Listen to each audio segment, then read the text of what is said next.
দেশে বাংলাদেশ মুক্তির ডাক ৭১ নামে নতুন এক রাজনৈতিক দলের আত্মপ্রকাশ ঘটেছে। বঙ্গবন্ধু শেখ মুজিবুর রহমানের সম্মান সমুন্নত রাখা, স্বাধীনতা ও সংবিধান সুরক্ষিত রাখা এই সংগঠনের মূল উদ্দেশ্য বলে জানা গেছে। আওয়ামী লীগের নেতৃত্বের অভাব নেই। আমি সজীবদের জয় আছি, বঙ্গবন্ধুর নাতি। আমি আওয়ামী লীগের সাথে আছি। আওয়ামী লীগকে আমি ফের ক্ষমতায় আনবো, আজকে হোক কালকে হোক। ছাত্রলীগ যুবলীগ যদি আবারও মাঠে নামে তাহলে এর পরিণতি আগস্টের চেয়েও ভয়াবহ হবে বলে জানিয়েছে বৈষম্য বিরোধী ছাত্র আন্দোলনের মুখ আব্দুল হান্নান মাসুদ। বঙ্গবন্ধুর একটা কথা আছে, মানুষের যখন সময় শেষ হয়ে আসে তখন হচ্ছে গিয়ে সে তার কন্ট্রোলে থাকে না, তাদের সময় ঘনিয়ে এসেছে। আগে আমরা ভালো ছিলাম, এর চেয়ে কঠোর আন্দোলন হবে। এখন আমরা দেওয়ালে পিঠ ঠিক আছে।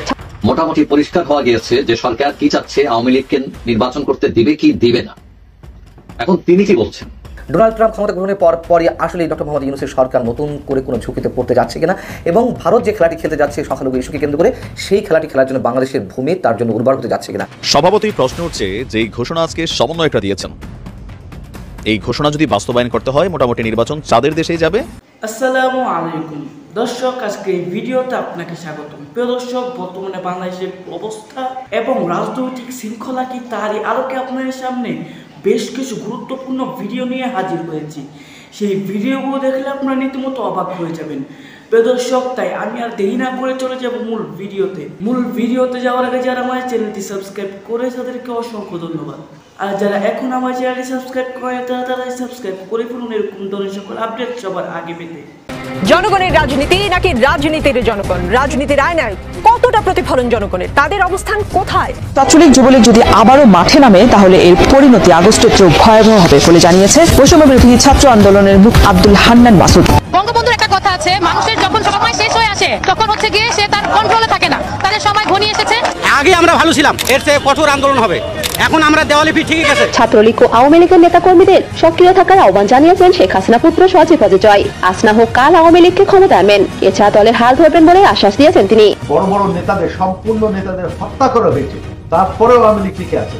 আজকে আওয়ামী লীগ তার চেয়ে অনেক শক্তিশালী পজিশনে আছে। আওয়ামী লীগের নেতৃত্বের অভাব নেই। আমি সজীবদের জয় আছি, বঙ্গবন্ধুর নাতি। আমি আওয়ামী লীগের সাথে আছি। আওয়ামী লীগকে আমি ফের ক্ষমতায় আনবো, আজকে হোক কালকে হোক। আওয়ামী লীগ দেশে ফিরলে দেশে 5ই আগস্ট নয় বরং গণ অভ্যুত্থানের সৃষ্টি হবে। শেখ হাসিনা দেশে ফিরে উপদেষ্টা ও সমন্বয়কদের ফাঁসির দড়িতে ঝুলাবেন বলে সাবধান করলেন সমন্বয়ক আব্দুল হান্নান। আওয়ামী লীগ কি ছোট দল?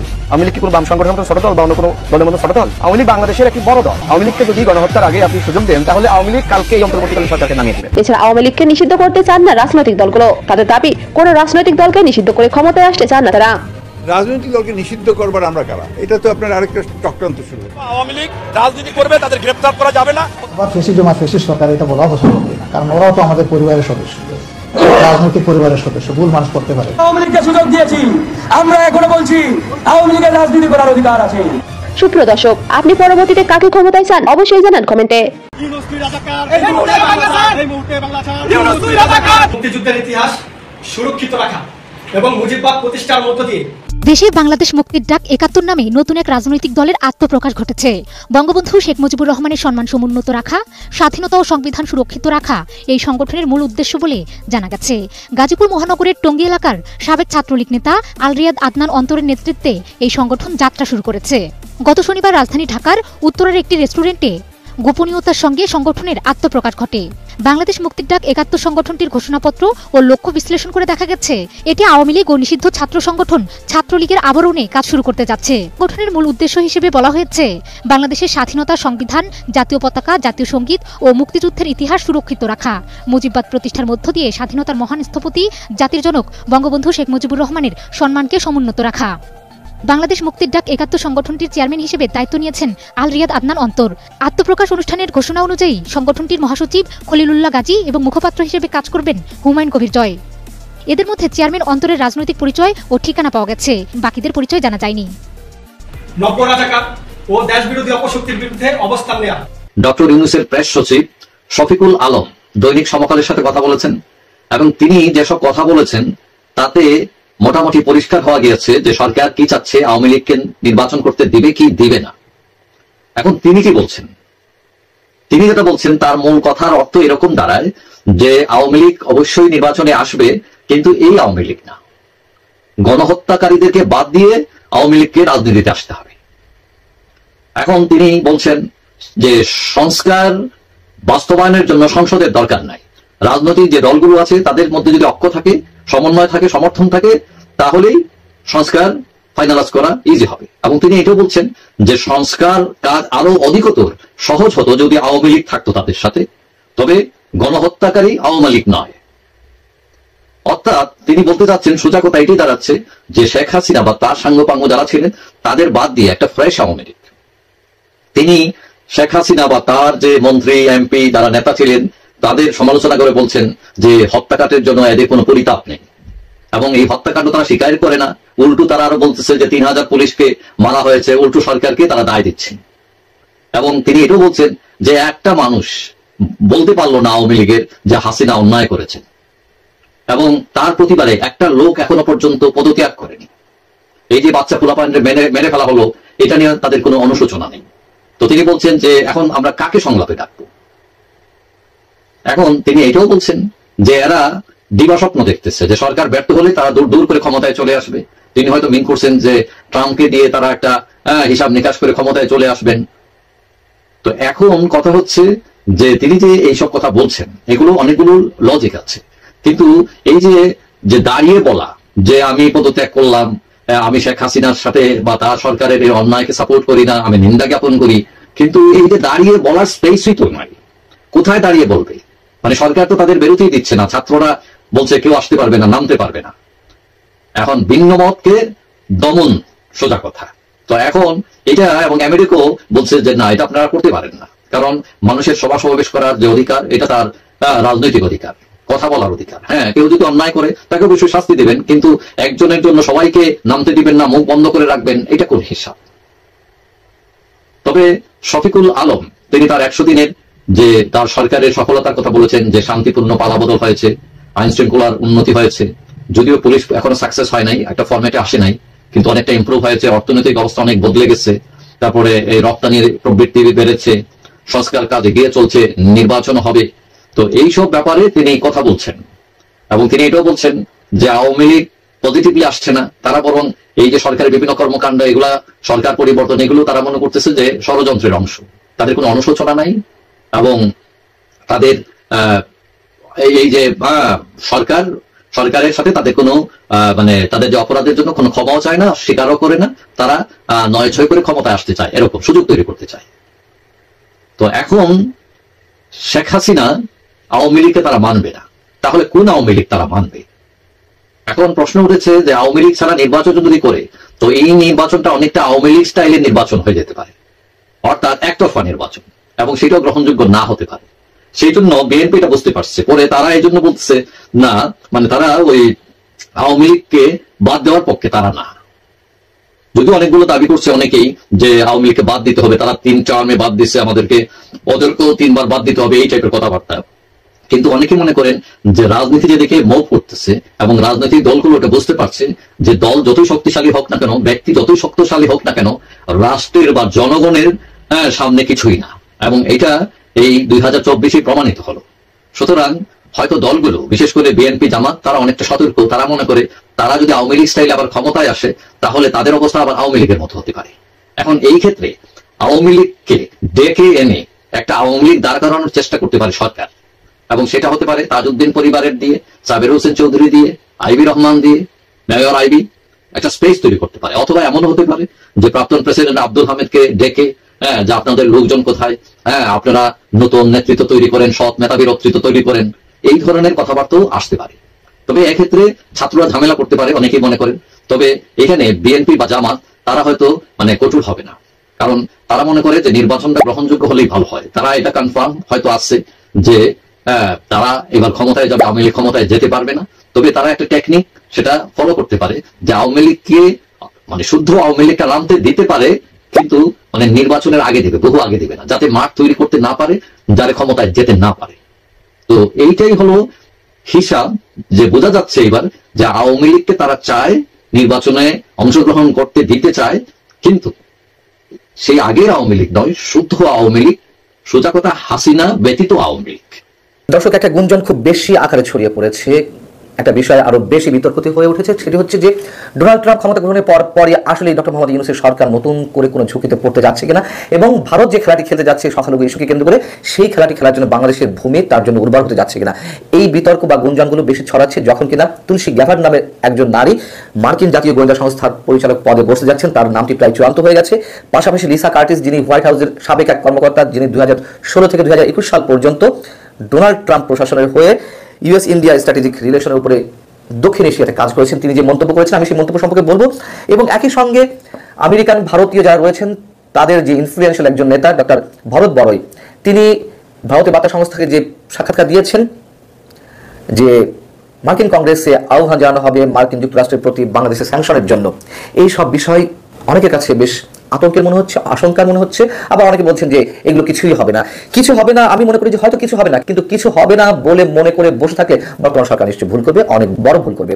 প্রথমে যদি বলা হয় যে তুলসী গ্যাভার্ড এই ব্যক্তিটি কে, এই নারী কে, আপনারা জানেন এর মধ্যে অনেক গণমাধ্যম তার সম্বন্ধে এসেছে, তার বিষয়ে মানুষের আগ্রহ জন্মেছে। তিনি 2013 থেকে 2021 সাল পর্যন্ত ডেমোক্রেটদের হয়ে মার্কিন কংগ্রেসের সদস্য ছিলেন। এমনকি তিনি 2020 সালে প্রেসিডেন্ট পদের জন্য নিজ দলের প্রাথমিক বাছাই পর্বে তিনি প্রতিদ্বন্দ্বিতা করেছিলেন, একসময় সরে যান। তিনি 2022 সালে ডেমোক্রেট দল থেকে পদত্যাগ করে কিছুদিন অন্য কাজবাজ করেছিলেন এবং 2024 বা 23-এর দিকে তিনি রিপাবলিকান দলে জয়েন করেছেন, ডোনাল্ড ট্রাম্পের দলে। এবং জয়েন করার সঙ্গে সঙ্গে মাত্র এই কদিনের ব্যবধানে তিনি কেন ট্রাম্পের কাছে এত গুরুত্বপূর্ণ ব্যক্তি হয়ে উঠলেন সেই প্রশ্নটি নানানভাবে আলোচিত হচ্ছে। এখন বিষয় হচ্ছে যে তিনি যদি জাতীয় গোয়েন্দা সংস্থা, মার্কিন জাতীয় গোয়েন্দা সংস্থার পরিচালক পদে নিয়োগ পান তাহলে বাংলাদেশের কি হবে? আমরা জানি যে তুলসী গ্যাভার্ড তিনি যুক্তরাষ্ট্রে যে মৌলবাদী সংগঠন, হিন্দুত্ববাদী সংগঠন ইসকন, তাদের অনেক প্রোগ্রামে তিনি উপস্থিত হওয়ার কারণ রয়েছে। তিনি হিন্দু ধর্মের দীক্ষা লাভ করে তিনি কনভার্টেড হিন্দু আর কি, তার বাবাও হিন্দু ধর্ম গ্রহণ করেছেন, অর্থাৎ তাদেরকে এখন এই মুহূর্তে হিন্দু পরিবার বলা যেতে পারে। এখন হিন্দু হলে সমস্যা কি? হিন্দু হলে কোনো সমস্যা নেই। কিন্তু যদি বলছিলাম যে ইসকনের বিভিন্ন অনুষ্ঠানে তাকে উপস্থিত দেখা যাচ্ছে এবং নরেন্দ্র মোদীর সঙ্গে তার যথেষ্ট খাই খাতির আছে, যথেষ্ট সখ্যতা আছে, এর নানান ধরনের এক্সাম্পল আমাদের সামনে আছে। এখন যুক্তরাষ্ট্রের নির্বাচনে ডোনাল্ড ট্রাম্প যে মন্তব্য করেছিলেন বাংলাদেশে সংখ্যালঘুদের উপর নির্যাতন চলছে এবং সেটি খাওয়ানোর চেষ্টা করছে নরেন্দ্র মোদী মার্কিন প্রশাসনকে, এই সব বিবেচনায় সাথে আরো যে দুটি বিষয় যুক্ত হয়েছে। লিসা কার্টিস তিনি ন্যাশনাল সিকিউরিটি কাউন্সিলের সদস্য ছিলেন, সিআইএ এর সদস্য ছিলেন, সিআইএ এর হয়ে কাজ করেছেন, মার্কিন পররাষ্ট্র মন্ত্রণালয়ে কাজ করেছেন, তিনি ক্যাপিটাল হিলে কাজ করেছেন। এছাড়া তিনি কোয়াড, যেটি United states, America, Australia, India এবং জাপানের সমন্বয়ে যে গঠিত জোট, সেই জোটে কাজ করেছেন। এবং অবশ্যই দক্ষিণ এশিয়ায় তিনি ডোনাল্ড ট্রাম্প প্রশাসনের হয়ে কাজ করেছেন 2016 সালের দিকে। সেই লিসা কার্টিস মন্তব্য করেছেন ভারতের বিভিন্ন গোয়েন্দা সংস্থা তার সাক্ষাৎকার নিয়েছে। তিনি সেখানে বলছেন যে বাংলাদেশের সন্ত্রাসবাদের ইতিহাস রয়েছে। 2016 সালের হোলি আর্টিজানের ঘটনা আমাদের সকলের মনে আছে। ইসলামিক স্টেট তাদের কার্যকলাপ বাড়িয়ে তুলেছিল, কিন্তু শেখ হাসিনা খুব কড়া হাতে সন্ত্রাসবাদের দমন করেছিলেন, উপমহাদেশের নিয়ন্ত্রণে রেখেছিলেন। কিন্তু দুর্ভাগ্যের বিষয় আবার সেই উগ্রপন্থায় ফিরে আসছে রাজনীতিতে, যা বাংলাদেশের জন্য অশনি সংকেত। আঞ্চলিক ক্ষেত্রে এবং আমেরিকার জন্য এই পরিস্থিতি উদ্বেগের। এই যে তিনি কথাগুলো বললেন, এই কথাগুলোকে লুফে নিয়েছে ভারত, তারা ফলাও করে এই বিষয়গুলো প্রচার করছে এবং কোনো গণমাধ্যম এইগুলোকে কেন্দ্র করে বলার চেষ্টা করছে যে মার্কিন যুক্তরাষ্ট্র নাকি এখন নিজের হাত নিজে কামড়াচ্ছে, যে শেখ হাসিনাই ভালো ছিল, কি হতে চলেছে এখন তারা কোন স্ট্র্যাটেজি গ্রহণ করবে, এরকম নাকি নানান ধরনের চিন্তাভাবনা করছে। পাশাপাশি যে বিষয়ে আমি এর আগের দিন কথা বলেছি, ডক্টর ভরত বড়ই তিনি আমেরিকান ভারতীয়দের পক্ষ থেকে এই সাক্ষাৎকার বা এমন মন্তব্য করেছেন পিটিআই এর কাছে যে স্যাংশনের জন্য আহ্বান জানানো হবে, বাংলাদেশের উপরে নিষেধাজ্ঞা আরোপের জন্য মার্কিন যুক্তরাষ্ট্রের কাছে আহ্বান জানানো হবে। এই সব কিছু মিলিয়ে একটা শঙ্কার জায়গা তৈরি হতেই পারে। তারা কতটুকু কি করবে না করবে আমরা জানি না। তুলসী গ্যাভার্ড তাকে কতটুকু গুরুত্ব দেবে ডোনাল্ড ট্রাম্প প্রশাসন আমরা জানি না। তো বাস্তবতা তো এটি, তিনি যখন জাতীয় গোয়েন্দা সংস্থা পরিচালকের দায়িত্বে থাকবেন, তার অধীনে সিআইএ, কেন্দ্রীয় গোয়েন্দা সংস্থা এফবিআই, প্রতিরক্ষা দপ্তর বা প্রতিরক্ষা গোয়েন্দা সংস্থা, মার্কিন বিমান গোয়েন্দা সংস্থা, মার্কিন নৌবাহিনীর গোয়েন্দা সংস্থা, মার্কিন সেনাবাহিনীর গোয়েন্দা সংস্থা, এরকম বেশ কয়েকটি সংস্থা তার অধীনে থাকবে। এবং এটি হতে পারে যে রয়ের সঙ্গে তার একটি যোগাযোগ গড়ে উঠছে এবং র কি করতে চাইছে বাংলাদেশের বুকে সেটা আমরা খুব ভালো করে জানি। এবং রয়ের সঙ্গে যখন একজন ইনফ্লুয়েন্সিয়াল ব্যক্তি হিসেবে তুলসী গ্যাভার্ড, তার যোগাযোগের জায়গাটি অনেক শক্ত হয়ে উঠবে, নিশ্চয়ই তুলসী গ্যাভার্ডকে র প্রভাবিত করবে এবং সেই প্রভাবান্বিত হওয়ার জায়গা থেকে তুলসী গ্যাভার্ড মার্কিন প্রেসিডেন্টকে প্রভাবিত করার চেষ্টা করতে পারেন। আমরা বলছিলাম মার্কিন পররাষ্ট্রনীতি সব কিছুই চেঞ্জ হয়ে যাবে ডোনাল্ড ট্রাম্প ক্ষমতা আসার সঙ্গে সঙ্গে, কিন্তু যে কথাটি প্রথমে বলছিলাম যে আতঙ্কের জায়গা তো কিছুটা হলেও থাকতে পারে, সেই জায়গা থেকে বর্তমান সরকারের কি চুপচাপ বসে থাকা ঠিক হবে, নাকি তাদের কোনো প্রতিনিধিকে যুক্তরাষ্ট্রে সেট করা হবে? যে ধরনের অপপ্রচার চালানো হচ্ছে সংখ্যালঘু ইস্যুকে কেন্দ্র করে, সেইগুলো আসলে কতটা ফেক, কতটা অপপ্রচার চলছে, কতটা গুজব ছড়ানো হচ্ছে ভারতের পক্ষ থেকে, সেই জায়গাগুলো তারা খুব ভালোভাবে প্রচার করবে এবং ডোনাল্ড ট্রাম্প প্রশাসনকে আস্থা আনার চেষ্টা করবে। এবং একই সঙ্গে আমরা জানি ডক্টর মোহাম্মদ ইউনূস ভারতের প্রতি আহ্বান জানিয়েছেন যে আপনারা আসুন বাংলাদেশে দেখুন যে সংখ্যালঘু নির্যাতন হচ্ছে কিনা। সেই জায়গা থেকে অবশ্যই আন্তর্জাতিক পর্যায়ে যে সাংবাদিকরা রয়েছেন, বিভিন্ন গণমাধ্যম রয়েছে, তাদেরকে সরকার আহ্বান জানাতে পারে। যদি মনে করা হয় অনেকে এগুলো উড়িয়ে দেওয়ার চেষ্টা করছে যে কিছুই হবে না, আমি এটা মনে করি না। অন্তত রিস্ক অনেক কিছুই থেকে যেতে পারে, অনেক কিছুতেই। অতএব সেইগুলো মানে যা কিছু ঘটছে এইগুলোকে হালকাভাবে নেওয়ার কোনো কারণ নেই। স্বভাবতই প্রশ্ন উঠছে যে এই ঘোষণা আজকে সমন্বয়করা দিয়েছেন, এই ঘোষণা যদি বাস্তবায়ন করতে হয় মোটামুটি নির্বাচন চাঁদের দেশেই যাবে, ফিরে আসতে সময় লাগবে, হতে পারে সেটা 2 বছর, 4 বছর, 5 বছর অথবা 1 বছর, কিন্তু প্রথম মেয়াদের যে সময়টা এটা এক ধরনের অসম্ভব। নির্বাচনের জন্য বিএনপির স্ট্যান্ড শক্তভাবে আমরা দেখছি। অপরদিকে সমন্বয়কদের সাথে বিএনপির কিন্তু একটা আভ্যন্তরীণ দ্বন্দ্ব একদম প্রকাশ্যে। সমন্বয় প্লাস জামাত একটা টিম, বিএনপি আলাদা আরেকটা টিম হিসাবে যখন কাজ করছে, সরকারকে হয়তো প্রেসার দিতে পারছে বিএনপি, কিন্তু সমন্বয়কদের কিভাবে দিবে? সোজা বলেই দিছে বাচ্চারা আপনাদের পদ ভাগাভাগির জন্য আর একটা ভোটের জন্য জীবন দেয় নাই। এখন আজকে একটু আগে যে চাঞ্চল্যকর অবস্থান সমন্বয়কদের, সেটা কিভাবে আসলে সলিউশন হবে? যদি তারা এই কথায় অনড় থাকে তাহলে নির্বাচন লম্বা সময় আটকে যাবে। তাদের বক্তব্য হচ্ছে আজকে আপনার এই বৈষম্য বিরোধী ছাত্র আন্দোলনের অন্যতম আহ্বায়ক হাসনাত আব্দুল্লাহ, তার বক্তব্য হচ্ছে যে 5ই আগস্ট পূর্ববর্তী সময়ে এই কি বলে অভ্যুত্থানকে কাজে লাগানোর জন্য বা এই ঘটনাকে বাস্তবায়িত করতে যাদের হত্যা করা হয়েছে, যাদের জীবন গিয়েছে, যারা আহত হয়েছে, প্রত্যেকটা ঘটনার বিচার হতে হবে। আর কোনো ঘটনার বিচার হওয়ার আগ পর্যন্ত একটা ঘটনারও নির্বাচন হতে পারে না। কি পরিমাণ ক্ল্যাশ ওয়ার্ড এখানে চলে আসছে। এখন ধরেন এই ঘটনাগুলোতে ছাত্রদের বক্তব্য প্রায় 1.5-2 হাজার মানুষ মারা গেছে, এর পাশাপাশি 1.5 লক্ষ আহত হয়েছে, গ্রেপ্তার হয়েছে। এখন যদি এগুলাকে সরকার বিচারিক প্রক্রিয়া নিয়ে বিচার করতে চায় নির্বাচনের আগে, তাহলে নির্বাচনটা আপনার কি মনে হয় যেটা কি 2-4-6 মাস সম্ভব? অর্ধেক আসামি তো দেশের বাইরে, যারা বড় বড় হুকুমদাতা। আবার যারা ধরেন কিলিং মিশনের নাম ছিল অথবা আহতর মিশনের নাম ছিল, এরা হচ্ছে গা ঢাকা দেওয়া আছে, পলাতক। আবার যে মামলাগুলো হয়েছে সেই মামলাগুলো নিয়ে সরকারের খুদ আইন উপদেষ্টা আসিফ নজরুল তিনিও বলছেন, সার্জিসরাও বলছেন যে আহত বা নিহতদের ঘটনায় মামলা বাণিজ্য চলছে। তাহলে একটা মামলার মধ্যে প্রকৃত আসামি কারা, এইটারে নিয়ে তো আরও একটু সময় বর্ধিত হয়ে গেল। একটা না, হাজার হাজার ঘটনায় ভুয়া মামলা তৈরি হয়ে গেছে। এখন এই ভুয়া মামলার মধ্যে 98% আওয়ামী লীগের নেতাকর্মীর নাম পড়ছে, আর এগুলোর পিছনে গুটি লাগছে বিএনপি, বেশিরভাগ জায়গায়, কিছু জায়গায় জামাতও লাগছে। তো এখান থেকে আপনি কাদের বিচার করবেন? কিভাবে বিচারটাকে এত অল্প সময়ের মধ্যে করবেন? বা 6 মাস, 1 বছর, 2 বছরে এগুলো সম্ভব হবে? আমরা যদি ধরেও নেই যে এই বিচারটার জন্য আলাদা একটা ট্রাইব্যুনাল গঠন করা হবে, স্বাভাবিক বিচারিক প্রক্রিয়ায় এই বিচার করতে গেলে এই মুহূর্তে সারা বাংলাদেশের আদালতে কয়েক লক্ষ মামলা পেন্ডিং আছে। তো এগুলোর তো ভাই শুনানি আসতে আসতে যাবে 10 বছর।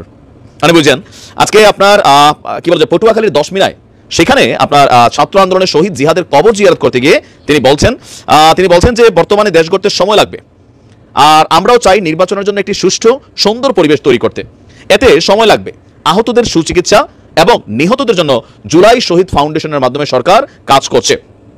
এই অভ্যুত্থানের যেসব স্টেক হোল্ডাররা 24-এর স্পিরিটকে ভুইলা যেতে নেন, এটা বিএনপিকে মেনশন করা হচ্ছে, আওয়ামী নৃশংসতাকে হালকা করতে চান, তাদের উচিত প্রতি মাসে রুটিন করে শহীদদের কবর জিয়ারত করতে যাওয়া। যারা হত্যাকারীদের সাথে সমঝোতা করতে চান, স্বার্থান্ধ এবং দলান্ধ হয়ে এই অভ্যুত্থানের জন্য আকাঙ্ক্ষাকে ইনকার করতে চান, প্রতিটি শহীদ পরিবারের ত্যাগের কথা এবং শহীদদের বীরত্ব গাথা আমরা বারবার তাদের স্মরণ করিয়ে দেব। সোজা বক্তব্য, প্রত্যেকটা হত্যা আহত যতগুলো ঘটনা হয়েছে, এই ঘটনাগুলোর বিচার ছাড়া নির্বাচন হতে পারবে না। এখন সমন্বয়করা যেহেতু ডক্টর ইউনূসের নিয়োগকর্তা, তিনি বলছেন ছাত্র আমার নিয়োগ দিছে, তো নিয়োগকর্তাদের কথা শুনবেন নাকি রাজনৈতিক দলগুলোর কথা শুনবেন? এখন হাসনাত আব্দুল্লাহ যখন কোনো কথা বলে, সার্জিস যখন কোনো কথা বলে, পেছনে মাঠে বড় একটা শক্তি জামাত সহ অনেকগুলো দল কিন্তু কানেক্টেড হয়ে যাবে। এই যদি হয় তাহলে পরিস্থিতি কোন দিকে যাবে? নির্বাচন আদৌ কবে হবে? বিএনপির জন্য এই মুহূর্তে খুবই হাইপার একটা। প্রিয় দর্শক, আমি আশা করছি আপনারা সকলেই আলোচনাগুলো শুনেছেন এবং এই আলোচনাগুলো নিয়ে যদি আপনাদের কোনো মন্তব্য থেকে থাকে অবশ্যই কমেন্ট বক্সে জানাবেন।